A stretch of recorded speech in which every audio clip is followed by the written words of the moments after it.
Good day sa inyo, Uncle, Auntie. Depende kung unsa ninyo yung oras na tanaw ni nga video, buntag bag udto gabi diya sa inyo ha. Dili karon sa Pilipinas, it is past 10 in the evening. Gihimo na ko ni siya nga video is January 3. No, June 3. Also, makita siguro niyo ni adiri ang laptop sa table mo ni siya ang laptop nga ipadala sa ako last 2022, so about 2 years ago ngayon yung ipadala sa ako and then mo ni siya ang kuan karon ang akong tuyo sa inyo, Uncle. Hinaot ninyo ta pumasabtan kinalang ko i-explain sa inyo ang bahin ini, and I do hope so that you can understand on my side. As a teacher, kinahanglanon gid nako ang laptop, and then dako gid gani nako nga pasalamat kay akong gitabangan bahin ini, granting that this is a i7 nga processor. Tinuod medyo daan na siya, pero ang mga i7 pag karong panahon na perti pong mahala. So salamat ra pud. Anyway, this laptop is upgradable, pero Uncle, Auntie, mao ni siya ang problema. Tungod man gud lagi nga niabot na gid siguro ang iyang edad. So dunay tulo ka buok major problem ang laptop nga kung dili ni siya ma-solve, di gid pud siya magamit. Good as junk na lang gid siya, unya wala jud koy kwarta para ana karong panahon na lahi ra bagid din mga laptop nga mga China made ug ang mga laptop nga mga US based nga mga laptop. So wala na tay kuan wala na tay angay siguro i-prove kay ang mga Chinese products i-compare sa mga US made, diferensya ra gid kaayo, dako gid kaayo sila og kani gintang sa ilahang endurance. Kini ang kulmoy akong bote pasabot. Kining LCD ani niya nagka-problema na ni siya. Okay, last year kaning iyang hard disk kung mag-on ko sa laptop, dugay gid na siya mag-loading. Ako lang ito siyang giagwantahan. So ikato naging November, if I'm not mistaken, November, December, January, February, March, April, May, June, 8 months. So moabot gid usahay siya og almost 1 hour aron magamit tungod sa kahinay na gid niya nga sa iyang hard disk. According pa sa akong amigong technician, ang hard disk niya ilisanan. Karon kung makita ninyo ning iyang LCD, o ako man gyud pamalihugan pag video kay dili man gyud ako matulong ang video sa camera. So namalihog ko kauban ako diri sa balay nga may maka video. So kining iyang LCD nga naa na gid siya problema pod. So siguro sa gidugayon na gid niya ni abot na gid ang time nga na problema na gid ang iyang LCD to the extent nga dili siya magamit. Na moingon siguro pud ta di man pud tingali nimo kinahanglan ang LCD don kay di makita. Okay, ang ako pud ani karon mao ni unsaon pud pagtabang sa akong mga students, sa akong mga co-teachers o sa akong mga kauban sa balay kung di nila makita ang LCD. Unsaon nila pag-arrange ang akong mga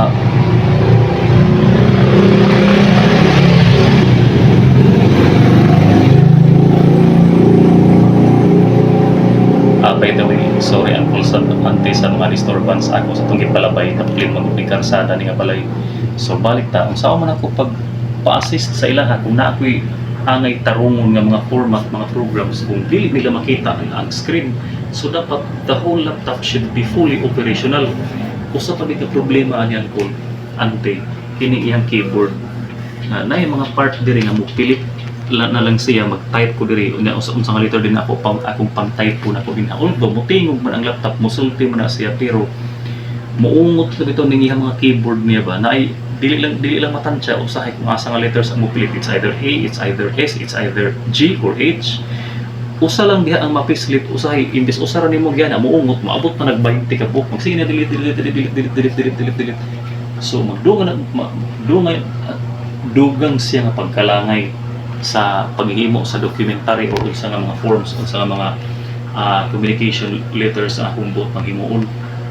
Giagwanta ko na nagito siya ang kunta kay padala ra magyud, pero sa dihang ang LCD na gid mo inig surrender, di na ako makaya. Nya unsaon man na di na magid pwede ang nga ang pareha na mag-trouble ang akong talking program. ang akong talking program nga mao ora gid akong gisalikan mag-trouble ug saon man pagtabang sa technician karon sa ako nga di man nila makita ang LCD. So useless. Mo ni karon ako ng akong iduol sa inyo ha.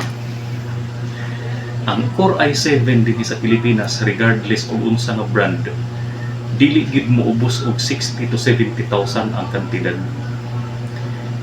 Unless nga ang Core i7 unless nga Core i3 ang paliton. Regardless kung sa brand basta kay i3 o muabot gid siya og 24,000 ang pinakabarato niya. And then mga Chinese products na nga dili po ko sigurado kung 3 years walay problema ang mahitabo. Samantalang ang mga i7 bahalag China na unta siya basta kay i7 kung naalang ko sa 60,000 makapalit magilunta ko, which is I don't have that enough amount of money as of now. Dinhi ko karon ang cool mo mahangyo sa inyo ha. Ang cool anti ko mo sagot mo. Anyway na amagid mo allowance nga padala sa ako 3,000 kada bulan. Kining sacrifice na lang gid siguro ko ani. Gusto gid nako ni siya ipaayo kay mas gamay ra ang akong ayuhon, ang akong gastuhon. Unya i7 man ni siya sa giingon ko na kini nga laptop upgradable ni siya. So I don't have any intention to upgrade but to restore all defects nga nahitabo. So una, LCD which is ang price ana niya karon dili gid mo ubos og 5,000 according sa technician nga nagtabang sa ako nga nagformat ani laptop last 2 years ago katong imo kong ipadadaan ang kulo kwarta para ibayad. Second, hard disk kay almost 1 hour nga magloading pag open lang sa laptop. O kunya di po katingog ang akong talking program o magsigra po sa loading di dugang abala. Pulihan ang hard disk ang call ang 1 terabyte karon bisag 500 gigabyte na lang ang call nga kuan nga LCD hard disk. Dili gid gyapon mo labi na kung SSD ang ibutang aron nga mo paspas na lang gid unta ni siya. Dili gyapon mo ubos og 5,000 sa karon nga panahon ang mga SSD nga mga 500 gigabyte. Nun nga di mo puta pataka og palitan ng mga online naidaghang barato sa online ang call. Kaso di man ta makasalig sa online. Itingin mga online wa ra bagid na warranty. Third is kining keyboard nga mo pinaka-importante sa tanan. Last 2022 nagpaayo kog laptop sa una nga gubaon ko ang keyboard ang akong gibayaran sa una pa to 2022 or 2021 if I'm not mistaken. Basta wala kay bagyo I mean 2021 3,500 na to sa una nga 2024 na karon. So i-assume na lang gid nato gihapon nga at least naman lang siguro sa kaninga brand nga moigo sa iya diha nga size. Assume na lang nato 5K gihapon. So kung pagtampo-tampo na nimo siya ang cool naa siguro ta more or less mga 15 to 16,000 ang gastuhon kaysa magpalit ko og bag-o ang cool nga i7 nga dili mo ubos og 60,000 regardless kung unsa nga brand. Pinakabarato ba? Mao ra man gid ako ang pinakabarato. Kay kani man mga i3 ug moy akong paliton ang cool, di gid na siya modugay. Daghan na gyud ang istorya sa ako nga labi na kung pang hard works, labi na sa live-in karon na idaghang problema na idaghang kuno nga kinahanglan og technology.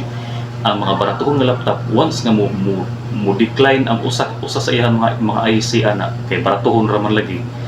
Dako gyud gastuhon kaysa mo diretso pagka i7 nga medyo makakaingon gid taga heavy duty siya. So kung magpaayo ug ang mopalit dako kaayo ang diferensya sa ipaayo na lang ilisan na lang siya kaysa magpalit og bag-o. So ang 15 to 16,000 ana pisa ra na siya LCD, hard disk, keyboard. Iputangtan lang pud na ang cool magbayad ko sa technician kay trabaho unon magid ako gyud 1,000 na ginas mga 17,000 tanan iputangtan lang hinangiyoan na gid na trabaho ang cool. Kumbaga diniyos na gid na siya kaayo. Pentecostal man pud tong akong amigo nga technician nga mo imutabang na ako ani ila man gid trabaho gyud kay freelancer man to siya. Kung okay lang sa inyo hangkol dinhi ni ko mangiliyo po sa inyong kasing-kasing mahangit ko sa inyo ha. Bahala di na ko ninyo padadaan og allowance hangtod February, June, July, August, September, October, November, December, January, February, 9 months.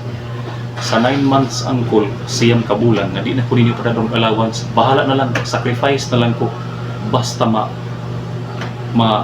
maulian lang ning laptop. And then maingon siguro mo asa man mo ikuan ang sobra doon nga 16 to 17,000 raman ang imuhang estimate nga nung 9 months man.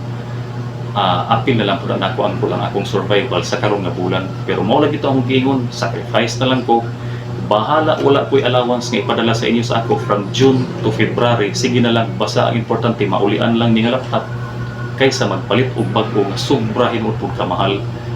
And then dili pud makatarunganon kana uncle, auntie, kung okay lang sa inyo ha. So siguro this is enough, wa man gyud wala na bago sa screen. Oh yeah. Wala. So wala gyud gikan pagpistit na ko sa on gay na way nahitabo. So ang akong talking program di pud na mo tingog kung dili siya ma-final pag loading diha tanan. Di pud ko ma-assist sa technician kay wa man sila problemado man ang screen. So I hope uncle auntie nga inyo kong nasabtan. Siguro this video is more than enough to explain everything. Magpasalamat na lang ko ninyo in advance sa inyong pagtabang nako. God bless you, uncle, auntie, and your family. This video ends here. Thank you. By the way, auntie, uncle, katong ako ang giingon sa inyo ang information regarding sa mga expenses is around 2021 pa to siya nga calculation. Kay doon naman ang Baptist Ministry nasa laptop gihatag sa ako atong 2018. And then nag-try ko nga ipaayo siya atong 2021 before pa ang bagyong Udit. But since di gid na ko makaya ang price, amo to nga ning nahuman na lang ang bagyo, agad na ko mapaayo ang laptop, nadaot na lang. So kupituan ko siya nga bad nga kuan nga price until now. Isaka na gid na tanan yun. So mao to nga ningon ko sa inyo uncle nga bahala dili ko ninyo mapadadaan until February kay nag-assume man ko nga medyo itaas na pud ang mga prices ato niya, labi na kay lahi to siya nga laptop nya nga akong ipaayo atong sa una nga i-try unta na akong ipaayo nga wala madayon, lahi pud to nga brand. Pero kamo paghihapon ang masunod, kamo paghihapon ang magbuo kung i-grant man ninyo ang akong request or dili, nasa inyo paghihapon ang desisyon. Daghang salamat auntie, uncle, and God bless.